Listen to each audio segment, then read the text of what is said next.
Mecanismos de defensa. Para desarrollar la capacidad de autocrítica y entender su complejidad, tenemos que conocer cuáles son los agentes psicológicos que la obstaculizan. Al primero de ellos se le conoce como mecanismos de defensa. Para que el pequeño pueda lidiar con las vivencias amenazantes, va construyendo mecanismos de defensa con la intención de poderlos sobrellevar. Fue Freud, con su inmenso talento, seguido por otros destacados psicoanalistas, quienes iniciaron su estudio. Los definieron como barreras o recursos que le permiten al yo luchar contra la ansiedad que nos provocan situaciones externas o internas, reales o imaginadas, para que no se destruya o vea afectada su organización. Entre otros, estudiaron los mecanismos de represión, regresión, aislamiento, anulación, formación reactiva, proyección, negación y sublimación. De la misma manera que los niños, los adultos nos sentimos ansiosos ante situaciones equivalentes. Por ejemplo, la inmensidad del cosmos, la fuerza de la naturaleza o frente a temas como las enfermedades, las pérdidas, la soledad, la pobreza, el abandono o la muerte, los cuales son magnificados por los conflictos internos que cargamos desde la infancia, que nos provocan estados de ansiedad, miedo, culpa, resentimiento e inseguridad, de tal suerte que se tornan insoportables e intentamos evadirlos por medio de los mecanismos de defensa que hemos construido. De manera extraña y paradójica, dichos mecanismos que creamos para defendernos son copartícipes de la generación de enfermedades psicológicas, tales como los diversos tipos de neurosis o de psicosis, o en el mejor de los casos, obstaculizan nuestro crecimiento psicológico. Esto acontece porque dichos mecanismos, sin que nos demos cuenta de ello, se forman durante nuestra infancia, de tal suerte que al incorporarse desde entonces a nuestro mundo interior, permanecen dentro de nosotros a lo largo de nuestra vida y participan de manera inconsciente en nuestras estrategias para resolver conflictos, a menos que trabajemos en las emociones que hicieron que los creáramos para defendernos.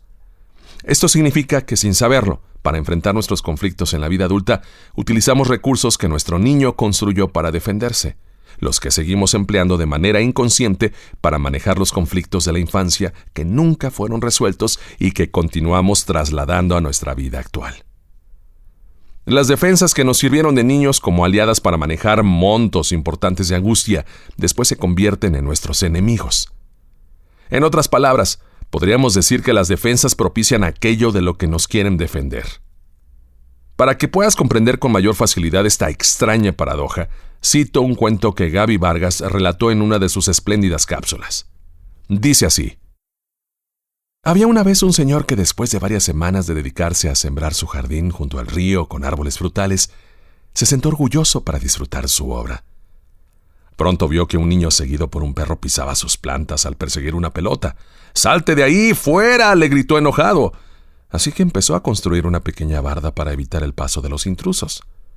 Satisfecho, terminó la barda y de nuevo ocupó su lugar en su mecedora para entonces sí, sin peligro, disfrutar de su hermoso jardín. No había pasado mucho tiempo cuando vio que un venado asomaba la cabeza para morder gustoso sus verdes setos. «¿Qué haces, tonto?», vociferó. Enfurecido, decidió levantar más la barda para impedir que volviera a suceder.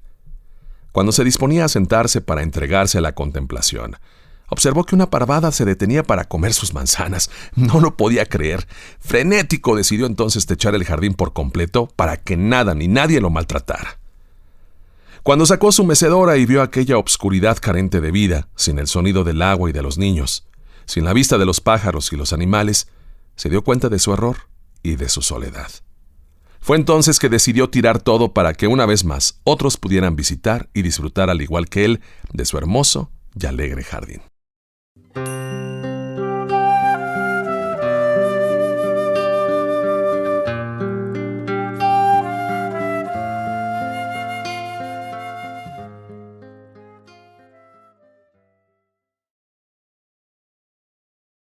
Los mecanismos de defensa se erigen entonces para protegernos de situaciones amenazantes internas o externas.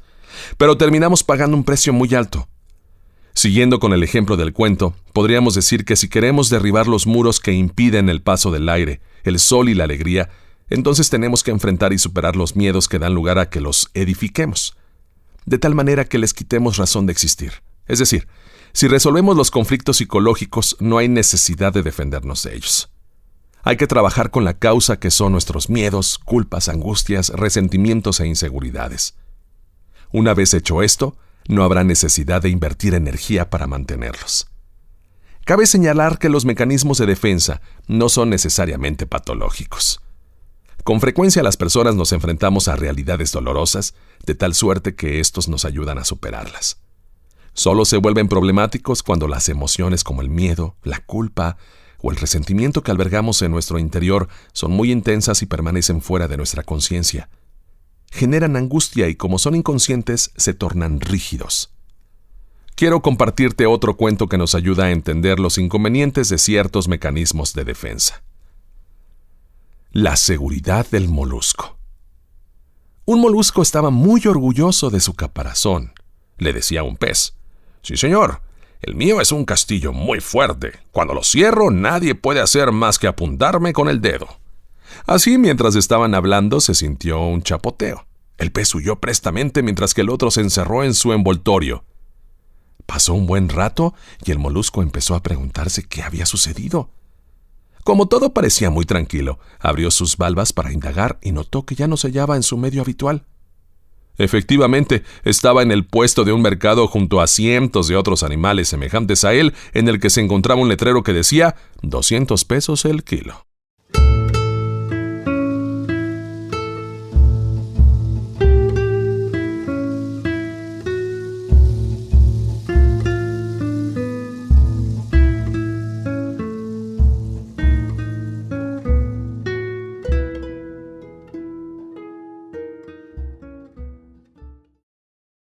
Moraleja: uno puede estar blindado, aparentemente resguardado. Sin embargo, lo que hoy nos protege, mañana podría ser lo que nos impida salvarnos.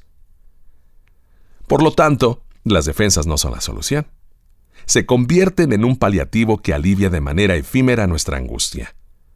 Además, no resuelven nuestros problemas, por el contrario, los agravan. Tampoco nos hacen crecer, sino que nos debilitan. Invertimos energía en mitigar nuestros miedos en lugar de emplearla para ser más creativos y eficientes y para procurar un bienestar interior. Como dice Gaby Vargas al final del cuento: al tener una actitud defensiva, te conviertes en un fugitivo de ti mismo y de tus inseguridades. El miedo y el dolor nos obligan a vivir limitados. No puedes estar a la defensiva y ser libre. No puedes reprimir las emociones y sentirte pleno. No puedes esconder heridas y sentirte sano. No puedes construir una barda y sentirte conectado con el universo, y no puedes cerrarte al miedo y estar abierto a la muerte.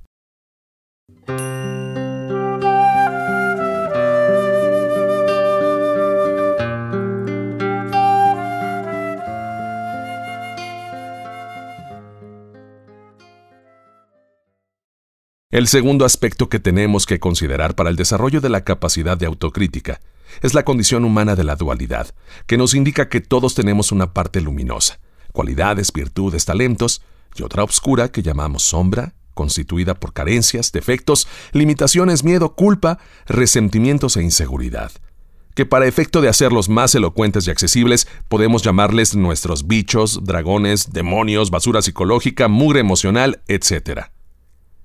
La fragilidad con la que nacemos nos hace intolerable la aceptación de nuestra parte oscura, la cual, como hemos comentado, intentamos evadir por medio de los mecanismos de defensa de los que disponemos. En especial consideraremos a la negación y a la proyección como los recursos fundamentales de nuestro ego para evadir la angustia, por lo cual es necesario conocerlos a fondo y para ello nos abocaremos a explicarlos detalladamente.